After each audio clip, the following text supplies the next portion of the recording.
Over the past decade, the League of Legends World Championship has become the absolute pinnacle of esports. Millions from around the world tune in every year to watch the best in the game compete for huge prize money. For the players, there's been intense joy, devastating heartbreak, and everything in between. And the fans have watched worlds grow from nothing to an award-winning spectacle. This is the evolution of worlds. The first World Championship took place at DreamHack Summer 2011 in a small convention center room with a tiny audience. Only 8 teams took part, and the format was so different to now that many don't count it as part of World's history. European team Fnatic won $50,000 after taking down Against All Authority. But ask anyone, and they'll tell you an EU team has never won a proper Worlds. But this tournament was the catalyst for massive growth. The next year, fans poured in as the game exploded in popularity. The second Worlds took place in Los Angeles, and looking back at it now, it's almost a miracle that League of Legends has become as big as it has. Yeah, I mean, you can see it from like season 2 to now. Riot as a company went from silver scrapes playing ad nauseum and tech issues that couldn't be fixed and like people needing to be refunded in season 2 to a giant AR dragon. But season 2 was a disaster from a production standpoint. A quarter-final match between CLG EU and World Elite suffered severe connection issues. Games were restarted multiple times, but the problems persisted. The match had to be postponed, and Riot Games issued apologies and gave out free merchandise to audience members who had wasted an entire day. Inexplicably, the exhausted crowd began cheering.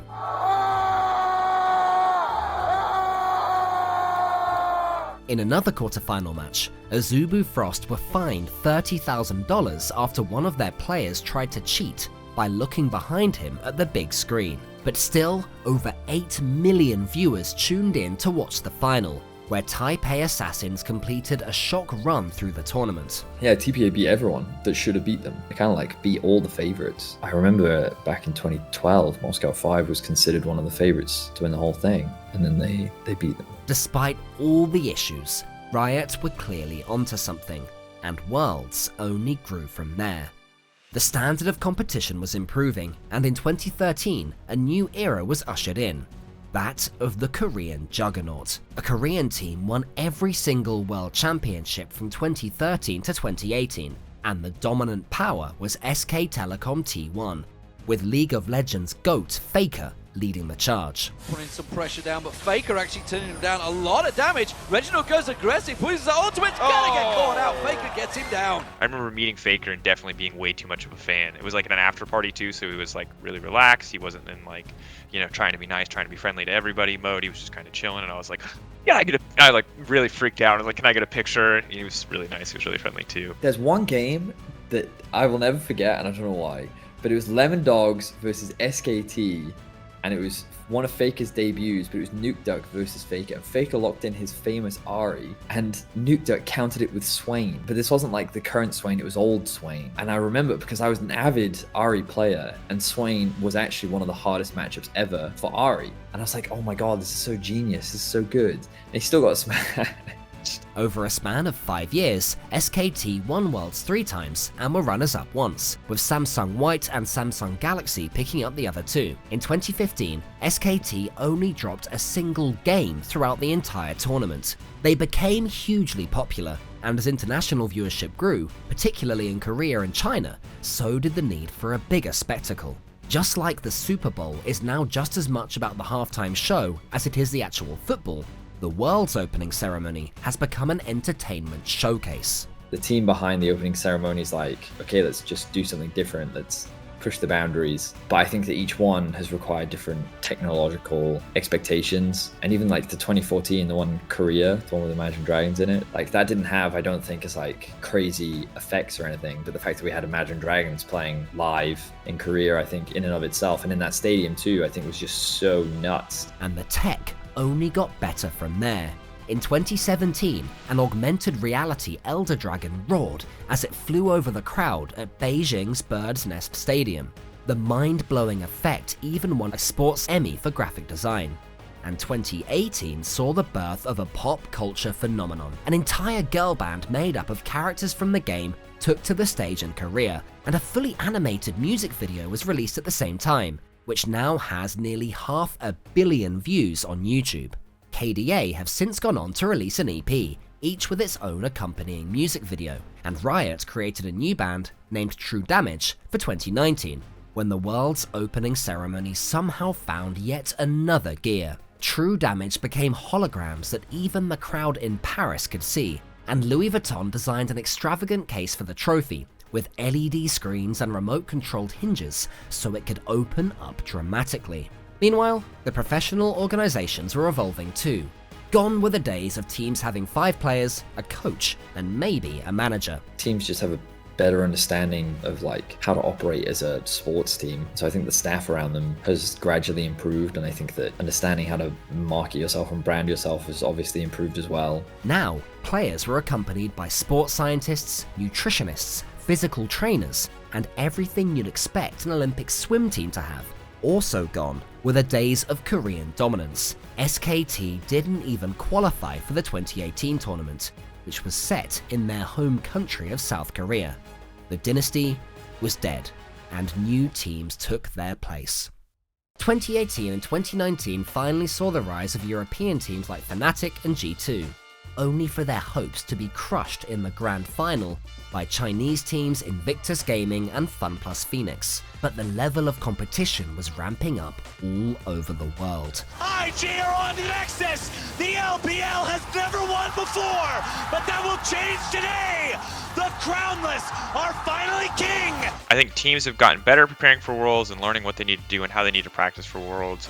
I guess the clearest example that teams have gotten better about is they've become more aware of not making their own scrim metas, which you saw in 2015, you saw a little bit in 2016, where teams will scrim like 1 or 2 or 3 other teams, and all those teams will make their little 4-pack scrim meta, where they're convinced that like some crazy, like Skarner is ludicrously OP, and then they get on stage against teams that have been doing something different, or maybe scrimming other opponents, and they realize, oh wait, Skarner is not good, Skarner is like absolute trash, and we have to adjust all of our early meta reads. But I think in terms of professionalism, in terms of how they approach Worlds, a lot of players are more free to have fun in interviews. I think that's one kind of tonal thing that's been slowly happening over time. I think MSI is a great example of that. I think that was partly delivered on the broadcast side as well. The well boys, like, don't forget about Armut video. Like, there was like clearly like people are just in general very conscious of not taking themselves too seriously, both on a player side, a broadcast side, a team side. Like, I think everyone is just more willing to have fun, to meme themselves, to meme other people.